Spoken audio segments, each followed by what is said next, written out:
Good evening, ladies and gentlemen, and welcome to the Ray Tampa Podcast. Our podcast offers bold commentary on various subject matters with a laser-like focus on the truth. My name is Ray Tampa, and I'm the host of the Ray Tampa Podcast. We're very pleased. Well, before I get to that point, we have in our studio Mr. Russell Cato, a retired educator of more than 40 years in the Pinellas County schools. Our other co-host, Mr. Jamie Wilson, is not able to be with us today, but we'll carry on. We're very pleased to have as our guest this evening, Mr. Dan Soronen, local businessman, developer, and community activist. Mr. Soronen, welcome to the Ray Tampa Podcast. Thank you for having me. Oh, yes. Oh, yes. Glad to have you here. Mr. Soronen will offer his knowledge and insight on 2 or 3 important issues confronting our community at this time. First, I want to share some information that will allow for plenty of discussion. The conversations are ongoing about the pros and cons relative to the proposed deal regarding the historic gas plant proposal. Today, we're going to jump in by first revealing a thread that appeared on Facebook recently. I'm going to read the comments verbatim and lean into the thread for further discussion. I will only use the commenter's initials, except my own. Commenter FZ. Let's see. Last week, the NAACP says it's the greatest deal we've ever seen. This week, it's Reverend Pritchett of the Interdenominational Ministerial Alliance of Florida, with a question mark following it, telling us why it's such a great deal.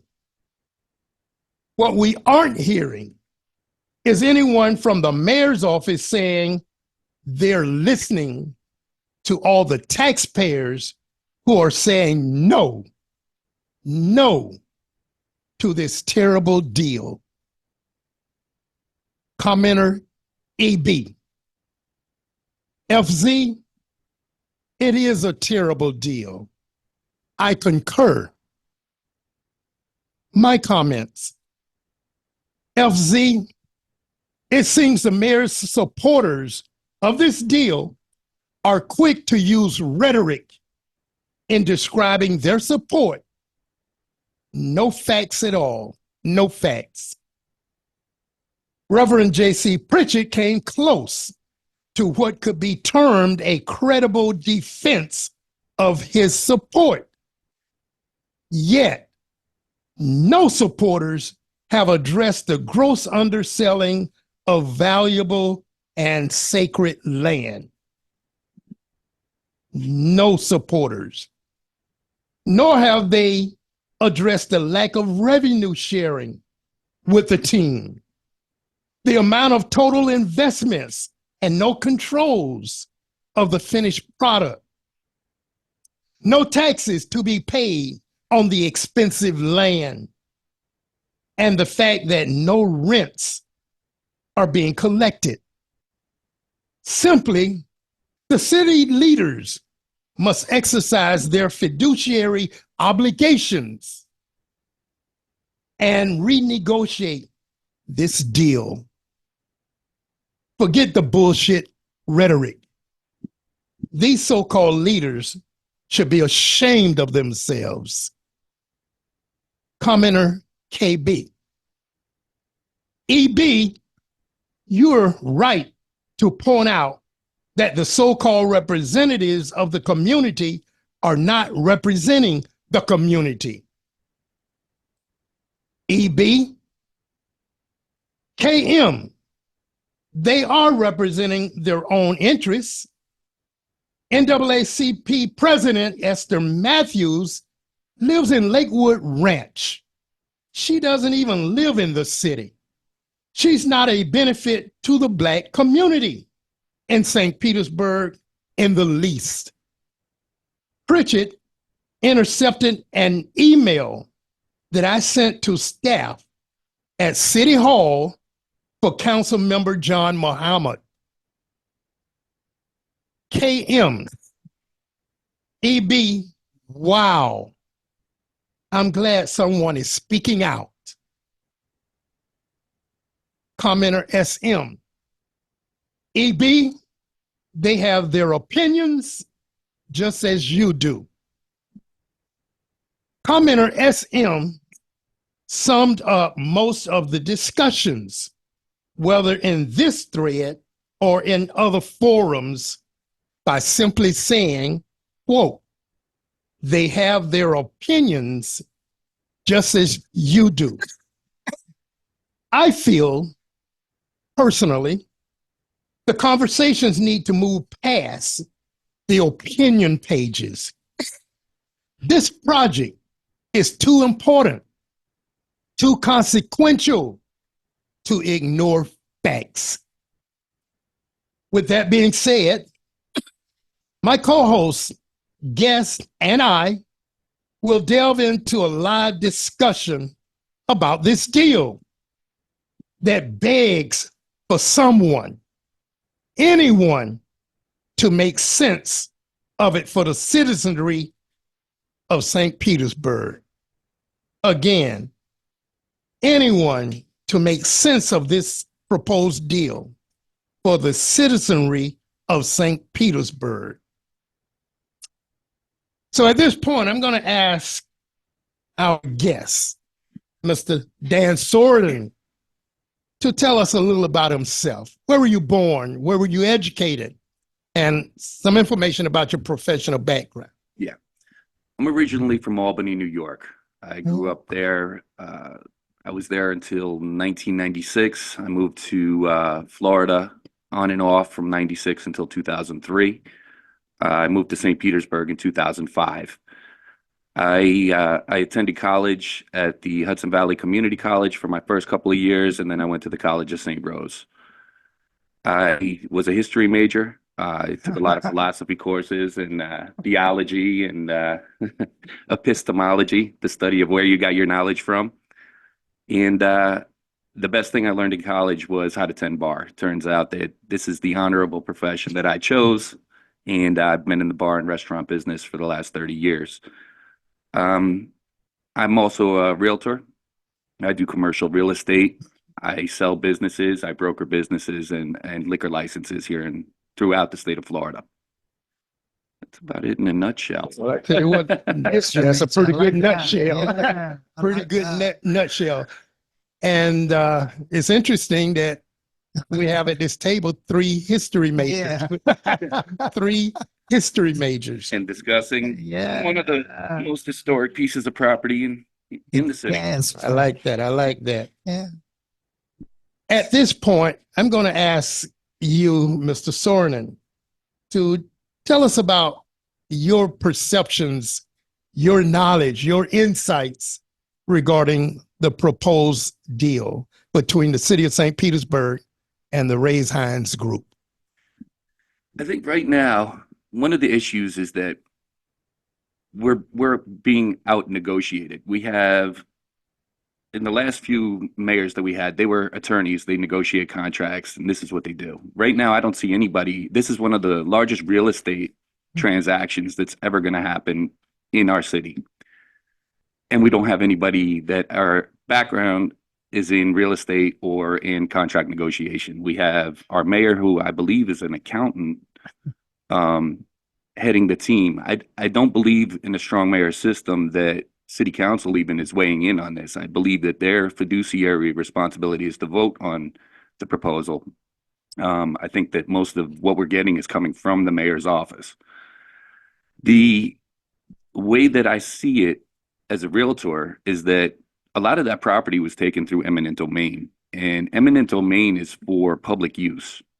When the public use ends, then it goes through inverse condemnation. You have to give the property back to its original owners or their descendants. It's called inverse condemnation. There is there's legal precedent. If you look up Bruce Beach Hotel in California, after 100 years, they had to give the family of the descendants the property back. I think that that's the first thing that we should be looking at here is before we transfer this real estate, I think it's what, 60 acres that we're going to transfer. We have to make sure that we actually own it outright. I think that our responsibility as a city would be to get the generational wealth back to the families that it was taken from.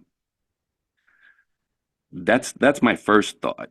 The second thought is that we're going to give them $500 million worth of real estate. Let's just say roughly $500 million worth of real estate. We're going to give them the deed and they own it. And we're giving it to them for, I believe, $105 million. What people don't realize is that $105 million doesn't have to be paid up front. It only has to be paid in parcels as they use the property. So if they develop nothing, then they don't have to pay anything, but they could borrow against the money, against the land immediately. So I don't understand why we're giving away any land. There's no reason for us to give up any property. If we're going to make it into a real estate transaction, then it should be beneficial right up front. Let the Rays buy it. It should be beneficial up front to the citizens of the city, the community. With that said, you have 105 million paid out over this time. We have everybody speaking about affordable housing. There's 1,200 affordable housing units in this proposal. There's 600 that are supposed to be on-site and 600 that are supposed to be off-site. The way that it's laid out, I think they're building them out in 300 increments of 300 at a time. So the first 300 have to be built out by 2030. That's 6 years from today. So the stadium will be up. We'll have two stadiums side by side before we get any affordable housing. Both stadiums will owe debt on and will not be receiving any money from the Rays for, which is baffling to me. But so the first 300 affordable units by 2030, the remainder of those units, they have until 2047 to build them out. That means that 23 years from now, we're going to get the remainder of our affordable housing. That doesn't make much sense to me either. I mean, here we have $287 million that we're going to lay out, that we're going to float a bond for and give to the Rays. Plus, we're going to give them all of this dirt at such a discounted price that they're out of pocket almost nothing up front. So why wouldn't we just take this $280 million if we're going to borrow it?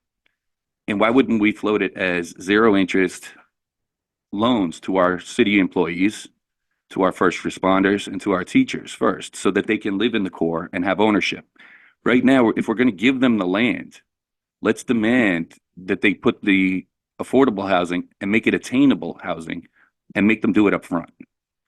So a zero interest loan on a $400,000 townhome, depending on how long you float the bond for, is between $835 and $1,100 a month. That's to live in the core. Now, the cost of building at, say, $250 a foot, you can build a decent sized home for $300,000.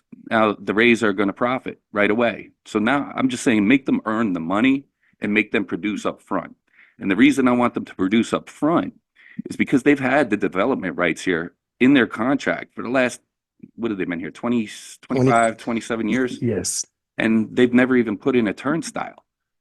They've done nothing outside of there. So what makes us think that all of a sudden they're going to do the right thing and build all this stuff that after we've already given up control? Good point. And you've said a lot. Being that you've said a lot, I want to let's soak in what he said, Russ. Oh, yeah. And let's dive into further discussion. Yeah. Now, you mentioned that the mayor is an accountant, Mhm. and previous mayors were attorneys. Mhm. Foster, Baker, Kreisman. Well, let me put them in order. Baker, Foster, Kreisman, all attorneys.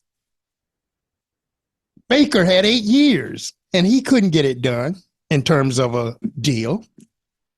Foster, 4 years. He couldn't get it done. Kreisman, 8 years. He couldn't get it done.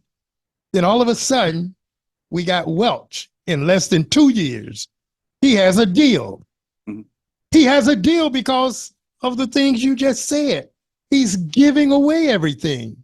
You don't. You said he's been, or the city has been out negotiated.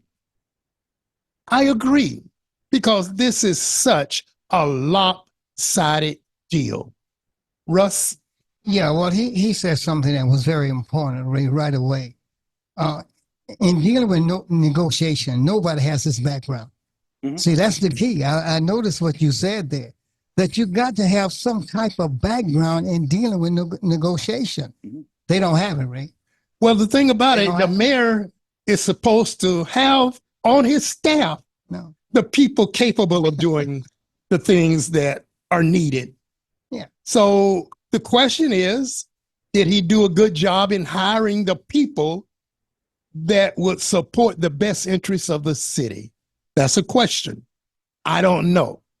But based on what you're saying, the answer is no. He hasn't. The deal. Yeah. I mean, you look at the deal and you already know that we were outclassed. Yes. Yes. Yes. These are world-class negotiators. They brought in the best attorneys. We've spent Yeah. $1 million in attorneys' fees, from what I understand already. I just don't see. And to say that Baker, Foster, and Kreisman couldn't get the deal done, I think that's a negotiation tactic. That's right. That's right. Yeah. Sometimes the best deals you make are the ones that you pass on. That's you know? right. And right now, we're not going to run out of time. Our city is not going to run out of time. Like, they're acting like at the end of 2027, the world ends. The world doesn't end. What are they going to do if they don't have a new stadium? We'll let them be month-to-month tenants. They can stay in the stadium as long as they want. They've already floated the idea of leaving since 2007. They've been talking about leaving. Go back to- Nobody else yeah, wants them. Yeah. Yeah. They've lost Yeah. consistently for 20 years. 1970. When was show me some championships, show me some city pride that they've showed, and then I can get it. But as an entrepreneur, they're not the reason that people moved to St. Petersburg. People came here because of the vibe that was created by entrepreneurs like ourselves that built the bars and the restaurants and the nightlife and the vibe that's here. Mhm. Ray, did you notice what he said? This is land based on eminent domain. Yeah, I was going to get to that because that's a very, very serious. That's a Legal serious thing. Um, I'm into that. There's gonna be an extra cost at the end of this, because those families are gonna get together and some lawyer is gonna file a class action lawsuit, It is. and it's gonna be a big ticket item. Yeah. do you know my co-host at all? I don't know his background. You don't know his background? Well, let me give you a very small Yeah. bit of information about his background. Okay. He grew up in the gas plant area. Mhm. His mom was the last to leave. He told us that his mom was the last to leave the gas plant area. Mhm. She loved that area. Yeah. And when she left, he feels as though it contributed to her death Mhm. because she lost her sense of community. Yeah. She lost her friends. She lost her sense of belonging. Yeah. Depression set in. Yeah. So this is a serious matter. And It goes back further than that. The city has, if you go back far enough, like as a history major, I don't know, I go down these rabbit holes on the internet and you find out things. All right. So that land, that in the 1930s, the city council passed the Negro Segregation Project. Yeah. And that was a red line to get everybody out of that area, to move them further away from the downtown core, the Black people further from the downtown core, further from the water, further from the atmosphere that Yes. was comfortable to white people at the time. So the stadium marks the conclusion of that project. That's No, the no, no, history of no, it. no, So no, now, no. if you want to undo No, that no. wrongdoing, the first thing you do is give them their land back. Now that it's worth $500 million, we should have a couple hundred families here Yeah. with generational wealth that's banked. It's just been banked for them. But Are you aware, Russ, Come on. 1 second. no. Are you aware of the fact that the Southern Poverty Law Center is looking into this matter? Some of the things that you said about eminent domain and I started floating this idea when we were still working when we still had the Manhattan Casino. Jamar and those guys are very active, and I had said there's no way any of this is going to happen because it has to go back. I don't know what Southern Southern Poverty Law Center. Hopefully they are looking into it, and hopefully they step in and prevent the deal from happening. Well, I tell you, I have reached out to get one of their representatives to come and talk to us, and they want to, but they want to make sure that they finish what they're doing first. Mhm. And hopefully by the end of the month, we'll have a representative to come and talk to us about that. Hopefully they'll talk to the mayor's office and give them a little heads up of what's coming. Like, Well, if they're doing it's- legal research, you can believe that they will send notifications to the mayor's office. Russ? Yeah, when you look at this, and you got the mayor supporters, but within St. Pete, you got the people of the community. Mhm. So you got two factions here. But and I'm just looking at this way. When the NAACP saying this is the best deal, and you got the church people saying this is, you see how this plays out to the people. Mhm. That if the NAACP saying it's good, and then if the reverend saying it's good, it must be damn good. It doesn't have to be. It doesn't have to be. Absolutely not. Doesn't have to be. Simply because they say it is good doesn't mean it's good. The best deal is to not make a deal right now. Well, that's the way I look at buying a car. If the numbers are not in my favor, walk away. Yep. Because there's another car somewhere else. Mhm. That's the way I've always purchased cars. I remember trying to buy a car and we were $50 apart. And the salesman was a very close friend of mine, was even a classmate of mine.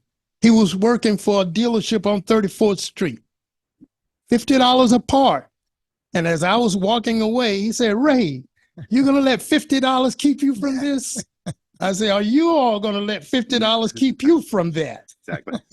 Walk away if the numbers are not in your favor. But I want to go back to our mentioning of the Southern Poverty Law Center and their investigation. You mentioned some very, very legal concerns about eminent domain. That's a legal concern. Mhm. Inverse condemnation, Mhm. a legal concern. And then you even gave us a court case Mhm. supporting what you said. I appreciate all of that. The NAACP, Russ, as you said, and as I read, said this is the best deal ever. Best deal ever. But For- then, For who? okay, all right, good Who's question. on the payroll? Who's Okay. Who's getting the best deal ever? All right, good question. That's But you have to take into account another very strong and prominent organization in our community. Yeah. That's right. Very strong, very prominent organization, the League of Women Voters, nonpartisan organization, conducted a very legitimate, not scientific, but legitimate survey.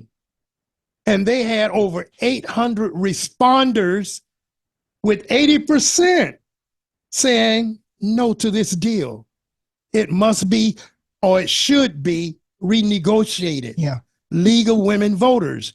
And in their survey, they had a lot of other things that should be concerning to the mayor and his supporters.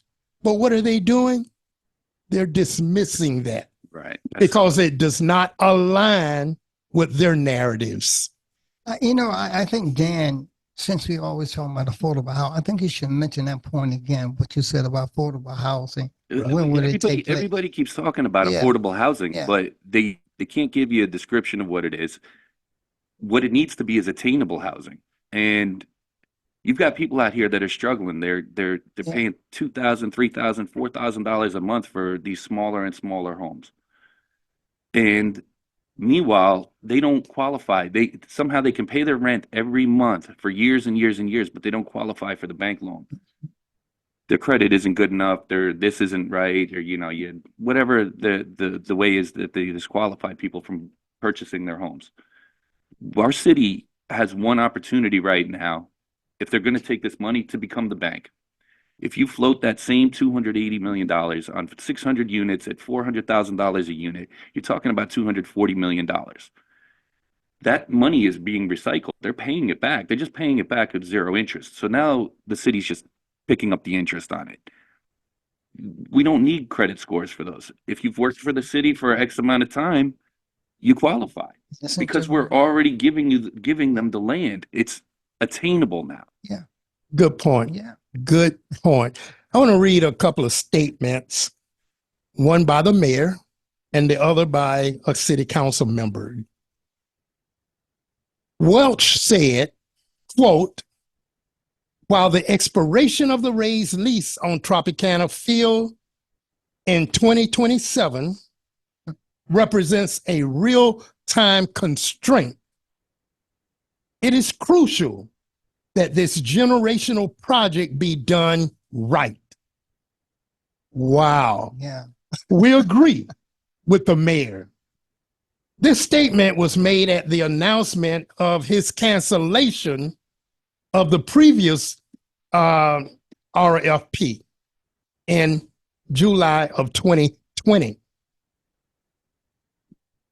Councilwoman Gina Driscoll is quoted as saying, quote, we have a responsibility to get this right, end of quote. Two important people involved in this whole deal talked about a responsibility to get this thing done right. But they're not listening. Well, I can't say they're not. Gina seems to be listening, but the mayor and others don't seem to be listening to the people. The people. And they need to get themselves in check. I think that in that the League of Women Voters, I think the statistic was that 80% plus whatever, I think that they were against giving the raise any money. I think that was the way that it was worded. I think that there's a lot of people out here. We want the raise. I want the raise to stay. I'm a Rays fan. Yes, yes, yes. But you already have a stadium. Retrofit it yourself. Yeah. Well, You still have 3 years left on this deal. there were several components to that survey, and I don't think what you just said is applicable to what I talked about in terms of the raise having 80% of the people opposed to this deal. 80% of those surveyed opposed to the deal.